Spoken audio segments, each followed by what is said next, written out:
अनिकेत को ऑफिस का काफी काम था, इसलिए वो देर रात तक काम करता रहा और सुबह जब उसकी आंख खुली तो अनिकेत हड़बड़ाहट में उठता है और जल्दी से बाथरूम की ओर जाता है। फिर जल्दी से नहाकर वो बाहर आता है तो देखता है कि उसके कपड़े प्रेस किए हुए बिस्तर पर रखे हैं। वो जल्दी से तैयार होकर कमरे से बाहर आता है और टेबल पर रखी नाश्ते की प्लेट में से एक आलू का पराठा हाथ में पकड़कर वो ऑफिस के लिए निकलने लगता है। तभी उसकी सबसे छोटी और मोटी बहन रूपाली उसे टोकते हुए कहती है, क्या है भैया, ये इस एक पराठे से क्या आपका पेट भर जाएगा? अब भरेगा तो नहीं मोटू, लेकिन लेट हो रहा ना, इसलिए बिल्कुल भी बैठकर खाने का समय नहीं है। मैं लंच ठीक से खा लूंगा। अच्छा, और लंच में क्या खाएंगे? बाहर का तो आप कुछ खाते नहीं और घर का लेकर नहीं जा रहे। अरे वो अब हकलाना बंद करो और चुपचाप यहाँ बैठकर आराम से नाश्ता कीजिए। अभी पूरा पौना घंटा बाकी है आपके ऑफिस टाइमिंग में। तब तक राजमा चावल भी बनकर तैयार हो जाएंगे। मैं आपके लिए लंच के लिए वो भी पैक कर दूंगी। अरे वाह, तो पहले बताना चाहिए था ना कि अभी समय है, और ऊपर से तुम मेरे फेवरेट राजमा चावल बना रही हो। फिर तो मैं जरूर लंच लेकर जाऊंगा, भले ही मुझे देरी क्यों ना हो जाए। ओए मोटी, ऐसा कर 2 पराठे और ले आ जा। ये हुई ना बात। अनिकेत आराम से बैठकर आलू के पराठे खाने लगता है। तभी उसकी 5 बहनें वहाँ खड़े होकर उसको देख रही होती हैं। उन्हें देखकर अनिकेत कहता है, अरे तुम 5 मुझे यूँ घूर कर क्यों देख रही हो? तुम 5 का व्रत है क्या? हम क्यों व्रत रखेंगे भैया? तो फिर मुझे घूर कर क्यों देख रही हो भाई? तुम सब भी बैठकर खाना खा लो ना। हम आपको इसलिए घूर रहे हैं क्योंकि आप अपना बिल्कुल भी ध्यान नहीं रखते। अगर हम आपको रोकते नहीं तो आप तो उस एक आलू के पराठे को खाकर ही सारा दिन निकाल देते। और आपको याद नहीं क्या भैया, माँ हमेशा क्या कहती थी कि कभी भी खाली पेट घर से नहीं जाना चाहिए। सच में मैं बड़ा किस्मत वाला हूँ जो मुझे तुम 5 ख्याल रखने वाली प्यारी बहनें मिली हैं। अब देखो ना, सुबह लेट उठने के बाद भी सब कुछ मुझे करा कराया मिल गया। यहाँ तक कि अलमारी से कपड़े तक भी नहीं निकालने पड़े। आप भी तो हमारा कितना ख्याल रखते हो भैया। हम 5 की खुशी के लिए दिन रात मेहनत करते हो, तो आपका ख्याल रखना तो हमारा फर्ज है। और माँ बाबा के जाने के बाद एक आप ही हो जिसने हमें माँ बाप दोनों का प्यार दिया है। ऐसे ही समय बीता। एक रोज अनिकेत अपने दोस्त के साथ लंच कर रहा था। फाइनली मेरी बहन की शादी तय हो गई यार। अब कुछ दिनों के बाद वो अपने ससुराल जाएगी और फिर घर का बड़ा एसी वाला कमरा मेरा। अबे साले, तुझे अपनी बहन की शादी की ज्यादा खुशी है या एसी वाला कमरा मिलने की? यार सच कहूँ तो कमरा मिलने की। नहीं, सच कहूँ तो दोनों की यार। मेरी बहन है मुझसे बड़ी, लेकिन हरकत बिल्कुल बच्चों की तरह करती है। वो मुझसे रोज लड़ती है यार। कई दिनों से उसके लिए लड़का ढूंढ रहे थे, लेकिन अब जाकर कोई अच्छा लड़का मिला उसके लिए। इस बार उसका इस शादी से पहले का आखिरी रक्षाबंधन होगा, तो सोच रहा हूँ कि इस बार उसे क्या गिफ्ट दूं यार। अच्छा सा सजेस्ट करना यार। शादी में तो वो सब अपनी पसंद का लेगी, तो राखी पर उसे क्या दूं? अबे तो खुद मुझसे पूछ रहा है यार। तेरी तो एक बहन है तो तू इतना सोच रहा है। मेरी सोच 5 बहन है, अब उन सबको क्या दूं? कुछ समझ में नहीं आ रहा यार। ऊपर से मैं अभी तक उनके लिए एक भी रिश्ता नहीं ढूंढ पाया यार। यार अनिकेत, अब एक बहन हो तो बताऊं, तेरी 5 बहनों के लिए मैं क्या ही बताऊं यार। अच्छा सुन, मेरी मान तो तू ना सबको शगुन के लिफाफे में 100-100 रुपए डाल के दे दे यार, सस्ते में निपट जाएगा। और रही बात शादी की, तो वो तो तेरे ऊपर बड़ी जिम्मेदारी है, जानता हूँ, लेकिन किसी भी तरह मुझे पायल के लिए लड़का ढूंढना ही होगा यार। आज नहीं तो कल उसकी शादी तो करवानी ही है ना। अरे ये क्या यार, तेरी बातों के चक्कर में तो सारा खाना ही ठंडा हो गया। खाना। अनिकेत की बहनें अब बड़ी होने लगी थी, इसलिए अब अनिकेत को उनकी शादी की चिंता सताने लगी और वो अब उनके लिए लड़का ही ढूंढता रहता। ऐसी एक रोज जब पायल एक लड़के से बात कर रही थी, तभी अनिकेत कमरे से बाहर आ जाता है और पायल को दरवाजे पर उस लड़के से बात करते हुए देख लेता है। जब वो लड़का वहाँ से जाता है तो अनिकेत, वाह, अरे वाह, क्या पसंद है तेरी है? तूने तो बड़ा हैंडसम लड़का पसंद किया अपने लिए। भैया जो आप क्या कह रहे हो? अरे शर्मा मत पगली, तू बता क्या नाम है उसका। अरे तेरे हाथ पीले हो जाए तो सबसे ज्यादा खुशी तो मुझे ही होगी ना। तभी वो लड़का वापस आकर कहता है, ठीक है मैडम, तो मैं ये रद्दी लेने कल आ जाऊंगा। है रद्दी? पायल, तू अपने होने वाले पति से अब रद्दी उठवाएगी? अरे तेरे ससुराल वाले क्या कहेंगे यार? अरे भैया ये कबाड़ी वाला है। कबाड़ी वाला? चलो कोई नहीं, प्यार तो अंधा होता है ना। और वैसे भी आजकल रद्दी वाला भी अच्छा कमा लेता है। बताओ भाई कितना कमा लेते हो? क्या भाई साहब, कबाड़ी वाला मैं हूँ और कचरा आपके दिमाग में भरा हुआ है। सॉरी, माफ करना भाई साहब। भैया आपने टेंशन के चलते कहीं सच में पायल दी की शादी कबाड़ी वाले से मत करा देना। हाँ नहीं तो हम सबको उसे कबाड़ी जीजू कहकर बुलाना होगा। अच्छा अब ये सब छोड़ो, वैसे भैया आपको याद है ना आज संडे और आपने हम सबको प्रॉमिस किया था कि आप हमें रक्षाबंधन की शॉपिंग के लिए मार्केट लेकर जाएंगे। ओह, तो आज मेरा कंगाल होने का दिन है। अच्छा चलो ठीक है, अब तुम सब तैयार हो जाओ, फिर हम सब शॉपिंग पर चलते हैं। अनिकेत अपनी सभी बहनों को खरीदारी के लिए एक शोरूम ले जाता है, जहाँ वो सब अपने लिए कपड़े और सुंदर सुंदर राखी खरीदती हैं। लेकिन इन सब में उसके काफी पैसे खर्च हो जाते हैं। हे भगवान, काफी पैसे खर्च हो गए। अभी तो बिजली का बिल, पानी का बिल और घर में राशन भरवाना बाकी है और अभी तनख्वाह आने में 10 दिन बाकी है। लेकिन कोई बात नहीं, इन पैसों के बदले जो मैं इनके चेहरे पर खुशी देख पा रहा हूँ उससे एक अलग ही सुकून है। अरे भैया, आप अपने लिए कुछ नहीं ले रहे? नहीं, मेरे पास अभी कपड़े रखे हैं। वो कुर्ता पजामा लिया था दिवाली पर, तो बस वही पहन लूंगा। वो सब घर आ जाते हैं, लेकिन अब अनिकेत काफी परेशान था। अब उसके बाकी पैसे, बिजली का बिल, घर का राशन और बाकी खर्चों में निकल गए। अब उसके समझ में नहीं आ रहा था कि वो अपनी 5 बहनों को राखी का गिफ्ट कहाँ से लाकर देगा। अगले दिन वो ऑफिस में रौनक से इस बारे में बात करता है।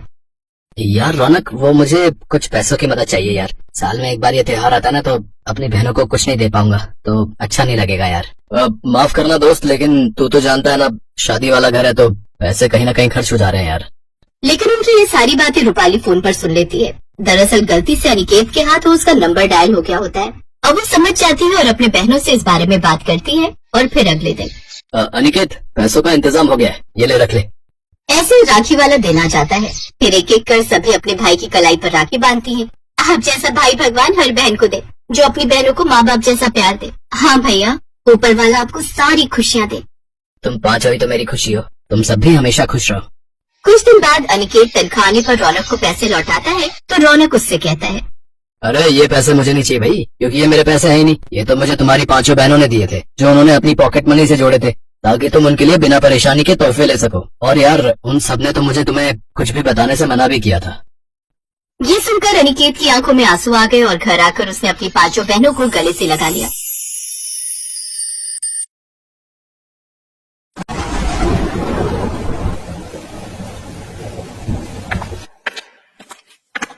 माँ उठो, माँ लो ये दवाई खा लो। हाँ हाँ बेटा, जरा मदद कर दे बेटा, अब तो शरीर उठने को राजी नहीं है। सीनू अपनी माँ सविता को सहारा देकर बिस्तर पर बिठाती है। सीनू बहुत ही समझदार और एक जिम्मेदार लड़की थी। कई साल पहले एक सड़क हादसे में सीनू ने अपने पिता को खो दिया था। इस हादसे के बाद से ही सीनू की माँ सविता बहुत बीमार रहने लगी। धीरे धीरे तबीयत बिगड़ती गई और वो बिस्तर पर आ गई। अब सीनू को ही सब कुछ संभालना था। उसने शहर के मेन मार्केट में सब्जी बेचना शुरू कर दिया। छोटी सी उम्र में वो घर का खर्चा चला रही थी, लेकिन किसी अच्छे डॉक्टर से अपनी माँ का इलाज करवा पाना उसके बस से बाहर था।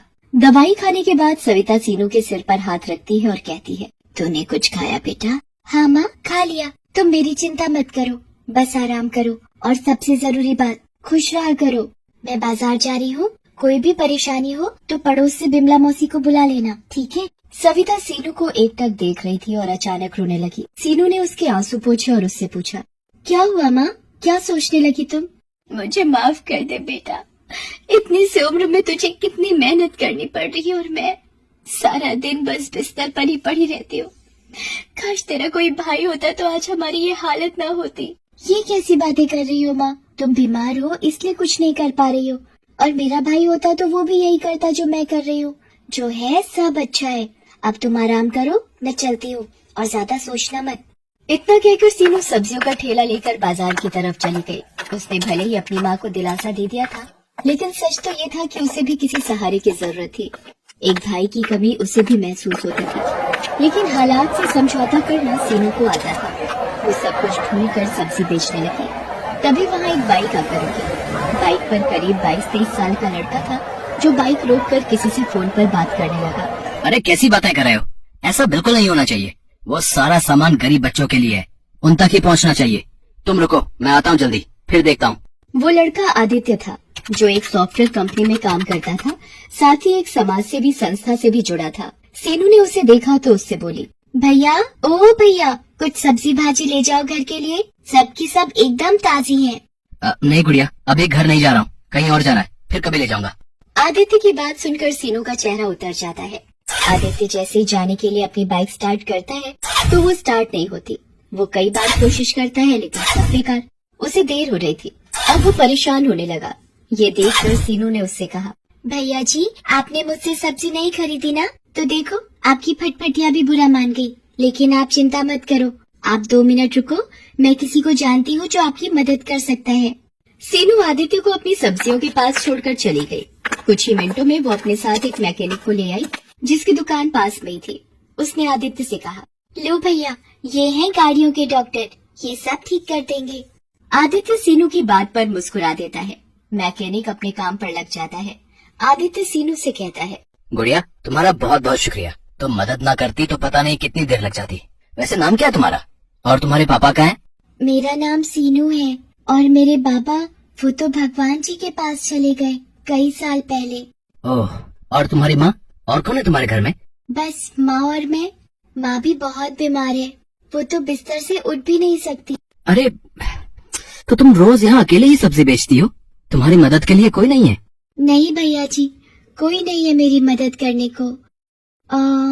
आप ही कर दो मेरी मदद, कुछ सब्जियाँ खरीद लो। 4 घंटे हो गए यहाँ खड़े खड़े, आज तो बोनी भी मुश्किल लग रही है। रक्षाबंधन आने वाला है, सोचा था सब्जी बेचकर जो पैसे मिलेंगे उनसे खूब सारी राखियाँ ले आऊंगी, तो उन्हें बेचकर और अच्छी कमाई हो जाएगी। और फिर मैं। फिर क्या, बताओ गुड़िया, क्या करना चाहती हो पैसों से? भैया मैं अपनी माँ को पहले जैसे चलते फिरते देखना चाहती हूँ। मैंने सोचा था कि अगर थोड़ी कमाई हो जाएगी तो उन्हें अच्छे डॉक्टर के पास लेकर जाऊंगी। इतना कहते ही सीनू रोने लगती है। इतनी कम उम्र में सीनू में इतनी समझदारी देखकर आदित्य दंग रह जाता है। वो मन ही मन सीनू की मदद करने का फैसला कर लेता है।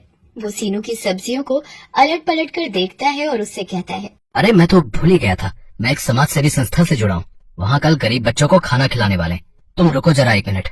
आदित्य तुरंत किसी को फोन लगाता है और कुछ देर बात करने के बाद सीनू से कहता है, चलो भाई गुड़िया, हो गया तुम्हारा काम, तुम फटाफट पैसे जोड़ो और मुझे बताओ, ठीक है? अभी थोड़ी देर में एक लड़का आएगा और तुम्हारी सारी सब्जियां लेकर जाएगा, ठीक है? अरे वाह भैया, आपका बहुत बहुत शुक्रिया, आपने तो मेरी बहुत बड़ी मदद कर दी। अरे नहीं गुड़िया, सब्जी तो कहीं ना कहीं से खरीदनी ही थी, तो तुमसे ले ली। वैसे अब खुश तो हो ना तुम? बहुत खुश हूँ भैया, अब आप देखना, एक से एक राखी खरीद कर लाऊंगी और उन्हें बेचकर खूब पैसे कमाऊंगी, फिर सब अच्छा हो जाएगा। खुश रहो खुश रहो। अच्छा ये लो पैसे। लेकिन ये तो मेरी सब्जी के दाम से ज्यादा पैसे हैं भैया। भैया कह रही हो तो मैं भी छोटी बहन समझ के दे रहा हूँ, रख लो। और हाँ, ये लो मेरा फोन नंबर, कोई भी मदद चाहिए हो तो फोन करना, ठीक है? मैकेनिक ने आदित्य की बाइक ठीक कर दी थी। आदित्य सीनू के सिर पर हाथ रखता है और फिर अपनी बाइक लेकर चला जाता है। सीनू काफी देर तक आदित्य के बारे में ही सोचती रही। शाम के वक्त आदित्य की संस्था से एक लड़का आकर सीनू से सारी सब्जी ले जाता है। सीनू बहुत खुश थी।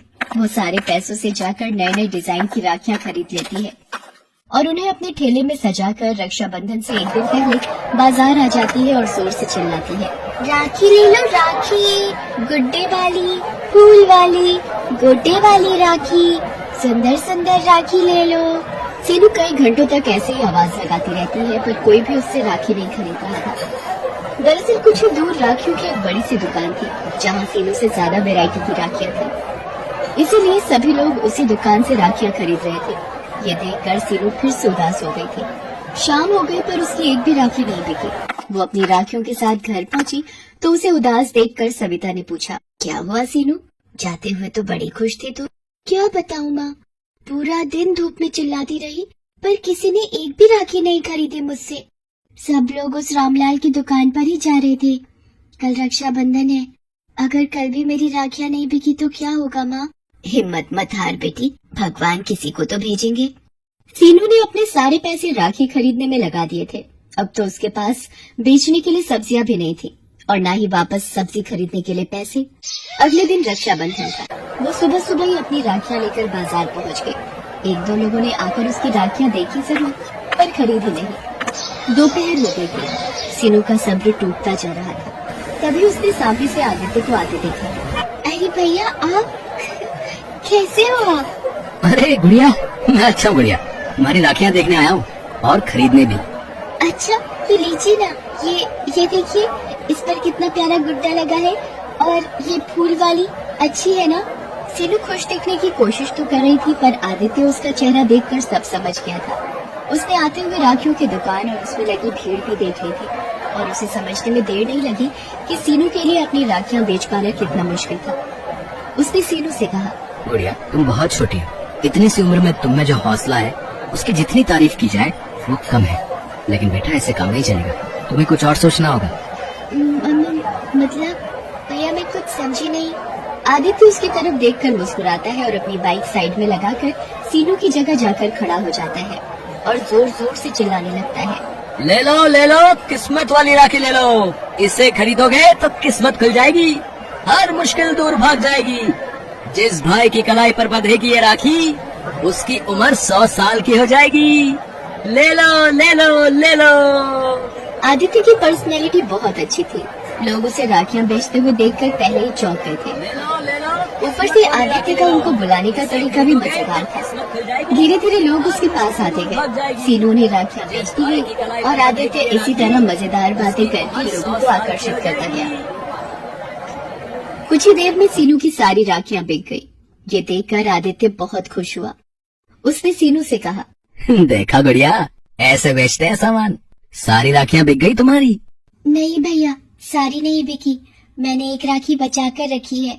लेकिन क्यों गुड़िया? अभी तो तुमने एक ग्राहक से कहा कि सारी राखियां बिक गई हैं, उसके लिए नहीं बची। तुमने ये राखी उसे क्यों नहीं दी? क्योंकि ये राखी बेचने के लिए नहीं, बल्कि मेरे भैया की कलाई पर सजने के लिए है। मैं जानती हूँ कि मेरी हैसियत बहुत छोटी है। मुझे हमेशा से एक भाई की कमी महसूस होती थी। अगर आपको बुरा ना लगे तो क्या मैं आपको राखी बांध सकती हूँ? क्यों नहीं गुड़िया, मेरी भी कोई बहन नहीं है। और सच कहूँ तो तुम्हें देखकर मुझे भी ऐसा ही लगा कि अगर मेरी कोई छोटी बहन होती तो बिल्कुल तुम्हारे जैसी नटखट होती। इतना कहकर आदित्य अपना हाथ सीनू की तरफ बढ़ा देता है और सीनू उसकी कलाई पर राखी बांध देती है। दोनों बहुत खुश थे। फिर आदित्य अपनी जेब से एक तोहफा निकालकर सीनू को देता है। सीनू चौंक जाती है और कहती है, अरे भैया, ये मेरे लिए? हाँ तुम्हारे लिए ही है। अब बातें छोड़ो और जल्दी से इसे खोल कर देखो। सीनू जल्दी से अपना तोहफा खोलती है। उसमें शहर के एक बड़े डॉक्टर से अपॉइंटमेंट का पर्चा था। सीनू की आंखों में आंसू आ जाते हैं। वो बस आदित्य को देखती रह जाती है, कुछ नहीं बोल पाती। तुमने जितने दुख झेलने थे झेल लिए मेरी बहन। अब तुम्हारा भाई आ गया है जो सब ठीक कर देगा।